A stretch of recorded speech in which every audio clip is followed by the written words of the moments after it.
School's out for summer, and with so many people off of work for Juneteenth today, people set out to beat the heat. Sky 9 caught a packed swim beach at Chatfield this afternoon. Also spotted some kayakers out on Clear Creek in Golden. That's a good way to cool off, and folks who didn't have a kayak just kind of went in themselves.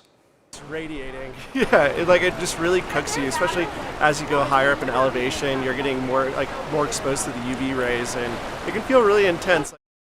All right, let's bring in meteorologist Corey Reppenhagen now, because man, if folks thought it was hot today, tomorrow's gonna cook us.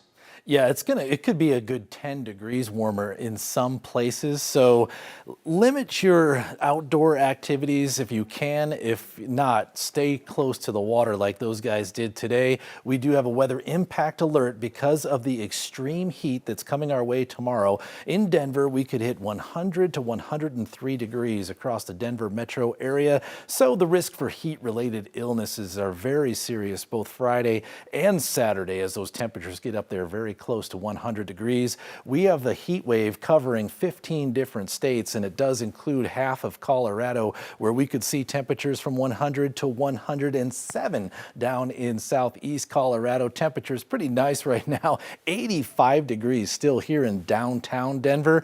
DIA is such a weird place, man. It's already down below 70 degrees. DIA might be the only place that doesn't hit 100 tomorrow in Colorado. But here is the forecast for Denver. Weather impact alerts 100, 98, and 94 over the next 3 days. I'll have more details on this forecast coming up in just a few minutes. The family of Megan Trussell, the CU student who was found dead in Boulder Canyon this year, is looking for answers about what happened to her. Her family has disputed the coroner's finding that Megan died by suicide. 9 News reporter Colton Chavez spoke with Megan's family today. Colton, they're working on some new ways to try and shake loose information in this case. Yeah, Kyle, the coroner said Megan's death was the result of amphetamines and hypothermia from being out in the cold. But Megan's parents tell me that doesn't make sense to them, and that's why they're now turning to people other than investigators to help them learn more. She's always here, right? The thought of her is always on my mind, and it's on everybody's mind. The conversation about Megan Trussell's disappearance hasn't stopped since she went missing back in February. It comes up with everybody. It was a conversation between Megan's mother, Vanessa Diaz, and a nonprofit for missing persons that inspired them to do something new. We connected with Haley Gray, who is part of the Gabby Petito Foundation, but they're the ones who suggested the essentials bags. Essential bags they will hand out to the unhoused community in Boulder. People in the unhoused community might not be watching the news. Inside the 200 bags are daily items people can use and information about her daughter's case. Vanessa says it was an unhoused person that helped them find Megan's phone. And I saw firsthand, just her talking to people and asking questions, and that led to the phone. She hopes the unhoused community in Boulder could be the key to learning new details about what happened to her. There's just too many questions. She's missing a shoe. Her purse was ripped. Vanessa says she will never stop talking about her daughter. Getting out there and asking questions and talking to people. Making sure Megan's story never goes quiet. Actually is what gets answers and what uncovers the truth. Wants to start handing out those bags within the next few weeks. They say Megan was found in an area where many unhoused people were staying at that time, and they hope this helps connect them with someone who maybe knows a little bit more. Colton Chavez, 9 News. New tonight, police are investigating after a woman laying in her bed in her apartment in Aurora was hit by a bullet. Investigators say she called 911 after she was hit about 12:45 this morning. She said she was on the second floor of the building. This is off of East 13th Place near I-225 in Colfax. Police don't think she was targeted. They believe it was a stray bullet that came through her wall. The woman is expected to be okay. The city of Aurora is facing a new lawsuit over its decision to suspend in-person city council meetings and shut down public comment. Mayor Mike Kaufman announced the changes last week. He says they will bring back in-person meetings and public comment only once they've wrapped up a wrongful death lawsuit over the shooting death of Kylan Lewis. An Aurora police officer shot and killed Lewis in May of last year. Investigators cleared the officer of any crime or policy violation, but Lewis's supporters have been consistently voicing their concerns during council meetings. The city plans to do fully virtual meetings while the civil lawsuit plays out. An activist has filed a new lawsuit against the city, claiming that comment shutdown violates the First Amendment.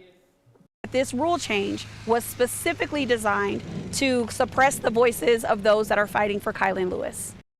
City leaders were off for Juneteenth and didn't comment today on the lawsuit. We should mention 9 News is suing the city of Aurora to get all of the body camera footage of that shooting incident. The city has only released edited clips.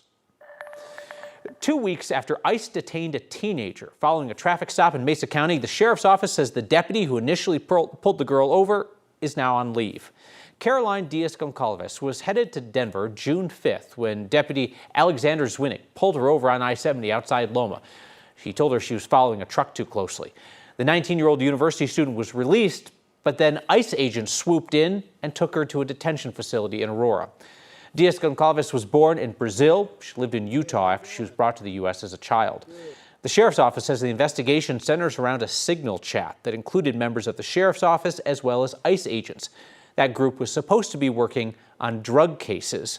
They believe the chat was misused for immigration enforcement, which would not be compliant with state law.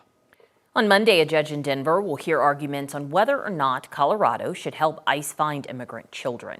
One question is whether ICE just wants to make sure those children are okay or whether they plan to round up those kids for deportation. The state employee sued Democratic Governor Jared Polis after Polis was prepared to comply with an ICE request for information. The information spelled out in this administrative subpoena, not a court-issued subpoena, requests contact and employment information on 35 adults who are caring for unaccompanied immigrant minors. 2 state laws prevent state and local governments from sharing personal information with ICE agents unless it's a criminal investigation or to comply with a court-issued subpoena. Polis said he's willing to share the info because it deals with a criminal investigation. New tonight, an appeals court is allowing President Trump to retain control of California's National Guard troops while a lawsuit plays out. It's a case Colorado leaders have certainly been watching closely. Trump deployed troops to LA earlier this month, claiming it was necessary to restore order to protests over immigration raids. California's Democratic Governor Gavin Newsom sued, arguing it only escalated tensions. The case could have wider implications on the president's power to deploy soldiers around the U.S. Millions of acres of public lands could be sold off if a Republican-led bill in the Senate passes. That bill from Republican Senator Mike Lee of Utah aims to open up more than 3 million acres of federal land across 11 states, including Colorado, for sale. He says the proposal would allow for housing development and generate billions of dollars in revenue. The Center for Western Priorities worries the sale could threaten the current usage of the land, ranching, recreation, conservation efforts there.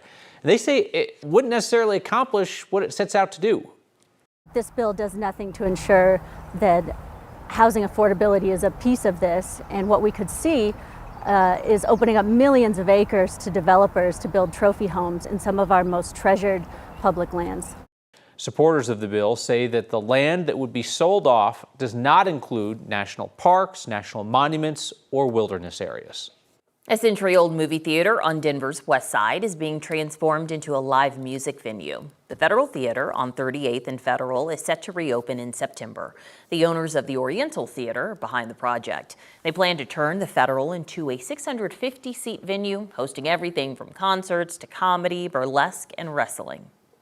To come into a building like this old and try to both maintain the history of it, but also kind of bring it up to a little bit of a more modern amenities and feel is super exciting. The Federal Theater was built 102 years ago as a single-screen silent movie theater. It's been a lot of things in the years since, including a church and a carpet warehouse. After years of planning and fundraising, renovations are underway at the Boulder Theater just in time for the city to welcome one of the world's biggest film festivals.